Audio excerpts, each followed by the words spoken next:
आज की ये खबरें अगर आपने मिस कर दी तो समझिए बहुत कुछ मिस कर दिया। यूपी और बिहार से आई आज की सबसे बड़ी, सबसे ताज़ा और सबसे सच्ची खबरें, राजनीति से लेकर शिक्षा तक, अपराध से लेकर सरकार के बड़े फैसले तक। देखते रहिए क्योंकि ये न्यूज़ आपकी जिंदगी से जुड़ी है।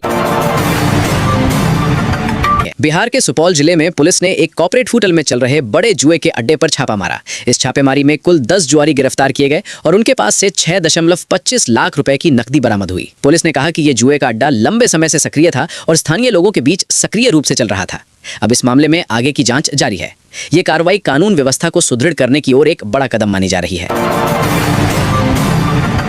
बिहार के मुजफ्फरपुर में पुलिस ने एक शख्स को गिरफ्तार किया है जिसने आर्टिफिशियल इंटेलिजेंस की मदद से राष्ट्रपति एवं प्रधानमंत्री की आवाज का फेक वीडियो बनाया था। यह वीडियो सोशल मीडिया पर फैलाया जा रहा था जिससे सामाजिक संबंधों और लोकतांत्रिक संस्थाओं की विश्वसनीयता को नुकसान पहुंचाने का प्रयास देखा गया। गिरफ्तार आरोपी जन सुसराज पार्टी की सोशल मीडिया टीम का हिस्सा बताया जा रहा है। उत्तर प्रदेश से सूखे बिहार में शराब तस्करी के नए तरीके सामने आए हैं। तस्कर अब ट्रकों के बजाय रेलवे मार्ग से युवकों को भुगतान करके शराब पहुंचा रहे हैं। प्रयागराज जंक्शन पर जीआरपी ने इस हेराफेरी को पकड़ते हुए एक युवक को 40 पैकेट शराब के साथ हिरासत में लिया। ये तरीका ट्रकों पर कड़ी पुलिस निगरानी के कारण अपनाया जा रहा है। बिहार सरकार ने एक नई पहल शुरू की है जिसके तहत राज्य के वरिष्ठ नागरिकों को उनके घर में ही स्वास्थ्य सेवा उपलब्ध कराई जाएगी। इस योजना में नर्सिंग सहायता, फिजियोथेरेपी जैसी सुविधाएं शामिल होंगी ताकि बुजुर्गों को अस्पताल तक जाने की कठिनाई ना हो। सरकार ने इस पहल को और प्रभावी बनाने के लिए जनता से सुझाव भी मांगे हैं। बिहार के मुजफ्फरपुर में निगरानी टीम ने जिला कृषि पदाधिकारी डीएओ को 19,000 रुपए रिश्वत लेते रंगे हाथ गिरफ्तार किया। ये भ्रष्टाचार का गंभीर मामला है और प्रशासन ने इसे कड़ी कार्रवाई के तहत लिया। बीपीएससी परीक्षा साक्षात्कार तिथि घोषित। बिहार लोक सेवा आयोग ने बीपीएससी 70वीं संयुक्त प्रतियोगिता परीक्षा के लिए इंटरव्यू की तिथि घोषित कर दी है। इस अवसर पर 5,401 सफल अभ्यर्थी साक्षात्कार प्रक्रिया में भाग लेंगे। ये जानकारी प्रतियोगियों के लिए महत्वपूर्ण है। बिहार के सीतामढ़ी जिले में दिन दहाड़े एक जमीन कारोबारी राम बाबू राय की गोली मारकर हत्या कर दी गई। इस घटना ने इलाके में दहशत फैलाई है और पुलिस ने शव कब्जे में लेकर जांच शुरू कर दी है। बिहार के सासाराम में बिजली विभाग की टीम पर स्थानीय लोगों ने हमला कर दिया। ये तब हुआ जब विभाग की टीम एक मामले की जांच कर रही थी। मामला सुरक्षा और कानून व्यवस्था का नया मोड़ ले चुका है। बिहार के सुहागपुर में एक सड़क हादसे में 2 युवकों की मौत हो गई। ये दुर्घटना इलाके में शोक की लहर फैलाने वाली है और स्थानीय लोगों के लिए चिंता का विषय बनी हुई है। आज उत्तर प्रदेश और बिहार में मौसम का प्रभाव बहुत ज्यादा है, जहां आईएमडी ने घने कोहरे और शीतल लहर का अलर्ट जारी किया है। सुबह के समय दृश्यता 25 मीटर से भी नीचे आ गई है, जिससे ट्रैफिक, सड़क और रेल सेवाएं प्रभावित हो रही हैं। खासकर बिहार के पटना, गया, भागलपुर और मुजफ्फरपुर जैसे जिलों में कोहरा इतना घना है कि वाहनों के लिए आगे बढ़ना मुश्किल हो गया है। मौसम विभाग की चेतावनी के अनुसार ये स्थिति अगले 2-3 दिन तक बनी रह सकती है, जिससे लोगों को विशेष सावधानी बरतनी चाहिए। बुजुर्गों और बच्चों के लिए ये मौसम और भी खतरनाक माना जा रहा है। उत्तर प्रदेश और बिहार दोनों राज्यों में ठंड की बढ़ती मार के कारण शिक्षा विभागों ने आदेश जारी किया है कि सभी 12वीं तक के स्कूल 5 जनवरी 2026 तक बंद रहेंगे। इस फैसले का मुख्य कारण मौसम से जुड़ी सुरक्षा है।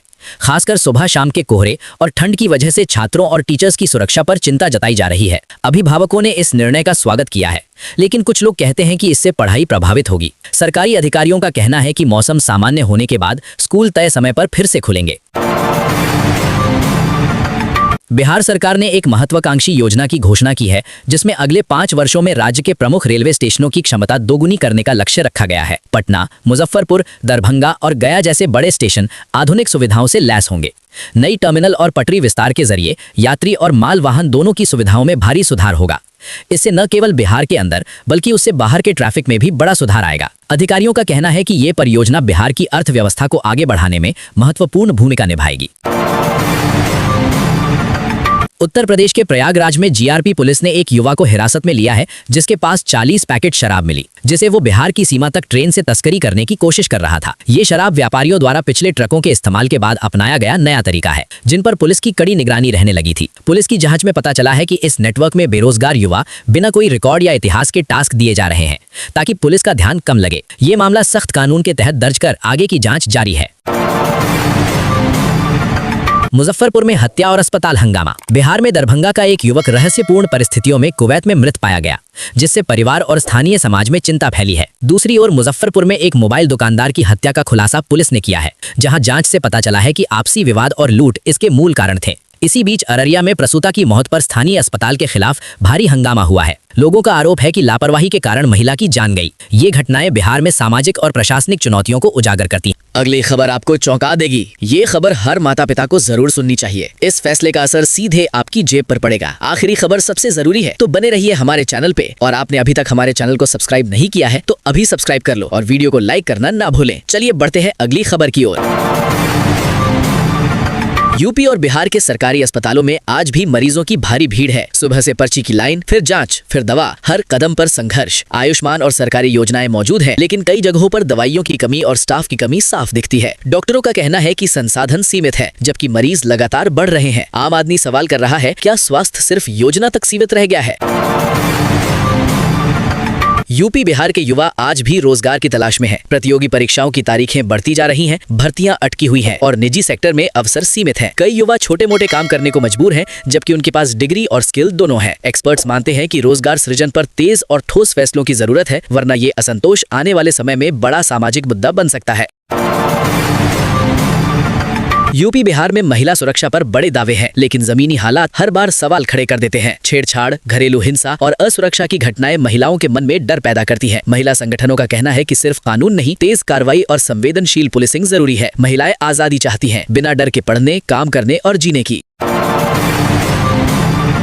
प्रधानमंत्री नरेंद्र मोदी ने आज दिल्ली के राय पिथौरा कल्चरल कॉम्प्लेक्स में भगवान बुद्ध से जुड़े पवित्र पिपरहवा अवशेषों की भव्य अंतर्राष्ट्रीय प्रदर्शनी the light and the lotus relics of the awakened one का उद्घाटन किया है। यह ऐतिहासिक प्रदर्शनी 127 साल बाद इन अवशेषों को एकत्रित रूप में दिखा रही है, जिसमें 1898 और 1971-75 की खुदाइयों के समय मिली वस्तुएं शामिल हैं। प्रधानमंत्री मोदी ने उद्घाटन के समय कहा कि यह प्रदर्शनी न केवल भारतीय संस्कृति और इतिहास का गौरव है, बल्कि विश्व भर से आए शोधकर्ताओं और भक्तों को भी जोड़ने वाली है। ये आयोजन इतिहास, संस्कृति और आध्यात्मिकता के प्रति प्रेम रखने वालों के लिए बहुत खास अवसर लेकर आया है।